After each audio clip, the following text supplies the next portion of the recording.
Mula nang dumating si Anthony Davis sa City of Angels, pinaglaban siya ng Lakers sa kanyang tungkulin bilang sentro. Nilinaw ni Davis na mas gusto niyang iwasan ang center minutes maliban kung talagang kinakailangan. Gayunpaman, nakita ng Lakers ang kanilang pinakamalaking tagumpay nang siya ang gumanap bilang sentro. Nakamit ng koponan ang mga tagumpay sa parehong mga diskarte. Noong nakaraang season, pangunahing naglaro si Davis bilang sentro, na nagtulak sa Lakers sa Western Conference Finals.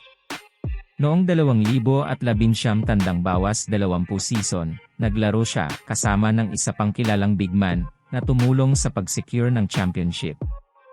Habang ang playoffs ay nagtatampok ng makabuluhang minuto para sa Davis sa gitna, walang matatag na pangako sa isang solong landas. Sa season na ito, mukhang bukas ang Lakers at Davis sa paghahanap ng middle ground o kahit papaano ay handang subukan ito. Ang diskarte ni head coach Darvin Ham, gaya ng nakabalangkas sa kamakailang episode ng Brian Windhorst at ang Hoop Collective podcast ni Dave Menami ng ESPN, ay nagsasangkot ng pag-eksperimento sa iba't ibang lineup sa panahon ng preseason at regular na season. Sa mga gabing kaharap ang mga mabibigat na sentro, tulad ni Joel Embiid o Nikola Jokic, maaari nilang i-deploy si Jackson Hayes sa 5. Sa ibang mga gabi laban sa mas kaunting pisikal na mga kalaban, maaaring gawin ni Davis ang papel na iyon. Ang diskarte na ito ay medyo hindi kinaugalian sa NBA, kung saan ang mga pag-ikot ay malamang na manatiling pare-pareho. Sa kabaligtaran, ang mga sports tulad ng basketball at soccer ay nag-aayos ng mga lineup batay sa kalaban at player rest. Gayunpaman, gumagana ang NBA na may ibang mindset na nagpapakita ng isang makabuluhang hamon. Bagamat maaaring binigyang diin ng Lakers ang kanilang lalim at flexibility sa mga tungkulin sa araw ng media, ang mga aksyon ay nagsasalita ng mas malakas kaysa sa mga salita. Kung maisa sa katuparan nila ang planong ito, mareresolba nito ang kanilang mga issue habang ginagamit ang kanilang pinakamalaking lakas.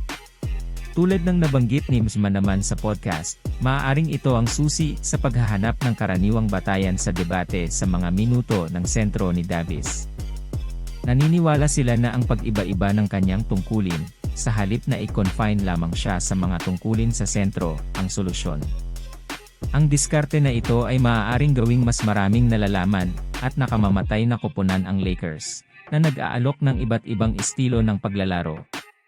Sa mga manlalaro tulad nina Jackson Hayes o Christian Wood sa gitna, o Rui Hachimura at Jared Vanderbilt sa frontcourt, maaari nilang lapitan ang mga laro na may iba't ibang mga diskarte upang panatilihing hulaan ang mga kalaban. Ang pagkamit nito ay mangangailangan ng buong kooperasyon at kasunduan mula sa roster. Ngunit maaaring ito ay ang hindi kinaugalian na hakbang na nagpapahiwalay sa Lakers at nagpapalabas ng kanilang buong potensyal ngayong season. Ano sa palagay mo, mga tagahanga ng Lakers? Ito ba ang makabagong diskarte ang paraan upang pumunta para sa koponan?